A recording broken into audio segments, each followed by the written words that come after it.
이번 시간은 조선시대 이별과 관련된 시조들 중에서 기생들의 작품하고 서경덕의 작품을 살펴보겠습니다.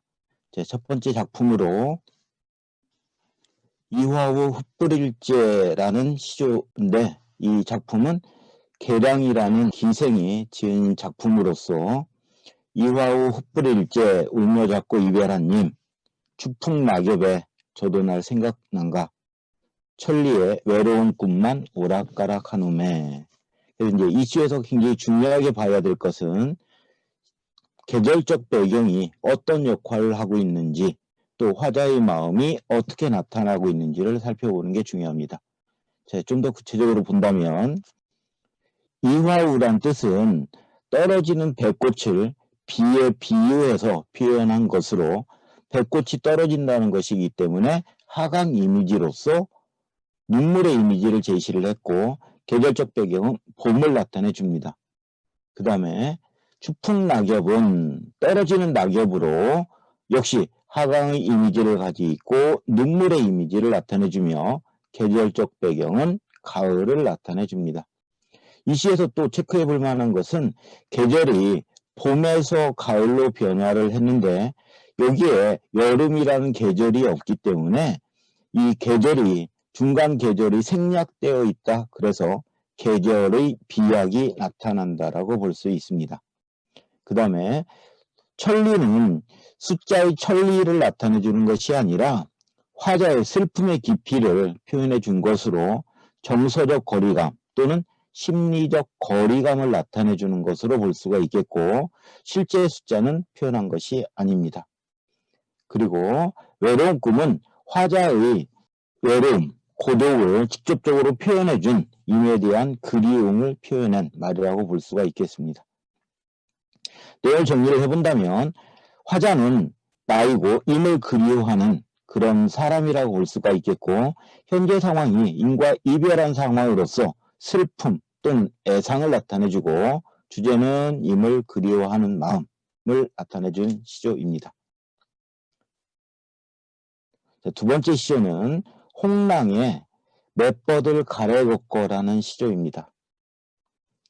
작가 소개를 본다면 작가는 홍랑인데, 이 홍랑이라는 기생이 최경창이라는 사람을 좋아해서 이 최경창이 다시 이제 새로운 임기로 갈 때 그 떠나는 임을 생각을 하면서 지은 시조라고 합니다. 그래서 이 화자가 최경창에게 버들을 보내면서 자기를 그리워해 주었으면, 그런 생각을 가지고 지었다라고 합니다. 작품을 보면 맷버들 가래 걷고 보내노라 임의 손대, 자신은 창밖에 심거두고 보쇼쇼, 밤비에 새잎꽃 나거든 날인가 여기쇼쇼. 이 시조에서 주의할 것은, 이 시조는 맷버들이라는 소재가 어떤 역할을 하고 있는지, 또 이 맷버들을 통해서 화자가 무엇을 말하려고 하는지를 살펴보는 게 중요합니다. 좀 더 구체적으로 본다면 맷버들은 임에게 바치는 사랑의 징표로서 화자를 나타내주는 소재라고 볼 수가 있겠고, 그 화자의 분신을 나타내주는 거라고 볼 수 있습니다.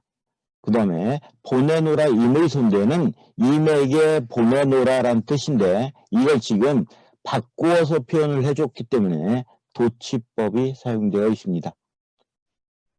그 다음에 세입이 난다면 맷버들에서 세입이 나거든, 그랬으니까 이 세입도 역시 화자의 분신으로 날인가 여기소서를 자신을 생각해달라는 화자의 소망을 표현해줘서 이 떠난 님이 자기를 잊지 않고 계속 생각을 해줬으면 하는 그 임에 대한 화자의 마음이 표현된 시조라고 볼 수가 있습니다. 내용을 다시 정리를 한다면, 화자는 나이고 임과 이별을 안타까워하는 그런 사람이라고 볼 수 있겠고, 상황은 임에게 자신의 사랑을 맷버들을 통해서 전달하려고 하는 애틋한 마음이 담겨있는 그런 시조이고, 주제는 임에게 보내는 사랑입니다.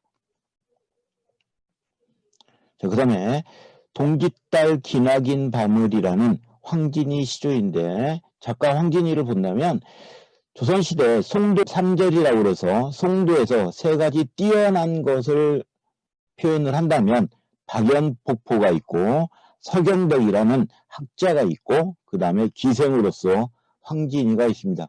황진이는 선비들과 어깨를 겨루고 대화하며 뛰어난 한시, 시조, 노래, 가야금 등을 연주하면서 자기의 어떤 능력을 표현했던 조선시대 최고의 기생이라고 할 수 있습니다. 황진이 시조 중에 동짓달 기나긴 밤을 한 허리를 버혀내어 춘풍 이불 아래 서리서리 넣었다가 어른인 오신 날 밤이어든 굽이굽이 펴리라. 이 시조에서는 지금 시간적 배경이라는 겨울과 봄이라는 시간적 배경, 그 다음에 밤이라는 시간을 지금 배워낼 수 있는 구체적인 사물로 표현을 해줬다는 거 하고, 또 서리서리 굽이굽이라는 우리말의 아름다움을 표현한 의태어를 사용을 해서 그 화자의 마음을 표현해 줬다고 볼 수 있습니다. 다시 정리를 한다면 동짓달은 힘없이 보내는 외로운 시간, 겨울이라는 시간을 나타내 줄 수가 있겠고, 한허리는 밤이라는 시간을 한 허리가 있는 것으로 표현을 해서 추상적인 시간을 구체적인 시간으로 표현을 했습니다. 그래 이것을 관념의 구체화라는 말로 표현을 해줄 수가 있겠고, 춘풍 이불은 봄바람처럼 따뜻한 이불로서 인과 함께 있는 시간, 인과 더불어 있는 시간을 표현해 줌으로써 긍정적인 시간으로 표현을 해준다고 볼 수가 있겠고, 서리서리는 의태어이고 굽이굽이도 의태어인데 서리서리 굽이굽이라는 의태어를 사용을 해서 다시 바꾸면 의태어 의성어를 음성상징어라고 그러는데 음성상징어를 사용을 해서 우리말의 아름다움을 잘 표현해줬다라고 볼 수 있습니다. 어른님은 임과 함께한 그런 임을 나와 함께하는 임, 정든 임으로써 임과 보내는 시간이 아주 짧기 때문에 동짓달 밤을 쪼개가지고 여기에 넣어서 임과 오랫동안 지내고 싶어하는 애틋한 마음을 표현한 시조라고 볼 수 있습니다. 정리를 다시 한다면 화자는 임을 기다리는 사람이고 상황은 임이 없는 부재하는 상황, 그래서 임이 오기를 기다리는 그런 상황이고 임에 대한 절실한 그리움을 주제로 표현을 했습니다.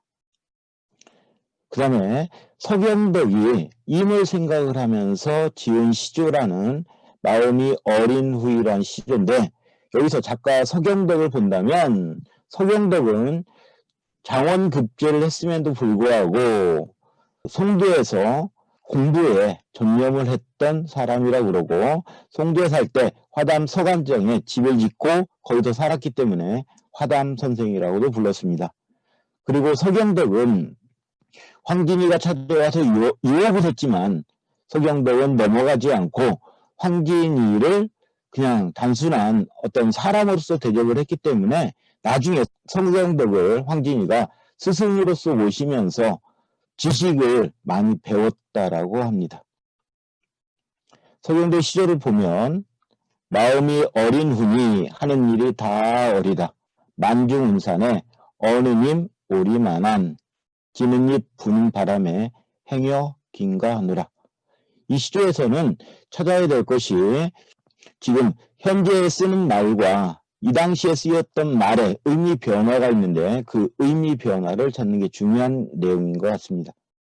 내용을 정리를 해본다면 마음이 어린, 어리석은이란 뜻인데 지금은 의미가 변화해서 어린, 나이가 적은 의미로 변화한 단어이고, 마음이 어리석으니 하는 일, 임을 간절히 기다리는 그런 일, 임을 생각하는 일이 다 어리석다. 내가 어리석기 때문에 오지 않는 임을 기다리는 것이 어리석다라고 표현을 했고, 만중운산은 임과 나를 가로막는 장애물 역할도 되고 화자가 위치한 곳을 표현해 준다라고도 볼 수 있습니다.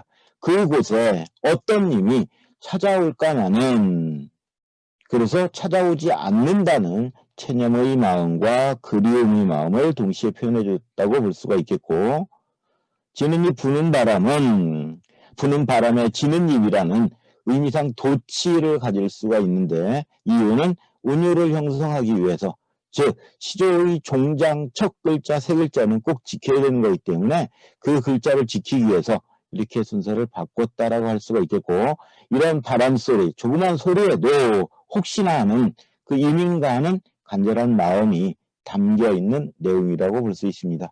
다시 정리를 한다면 화자가 임을 기다리는 상황이고 주제는 임을 기다리는 마음을 표현해 주었습니다. 오늘 수업은 여기까지 하겠습니다.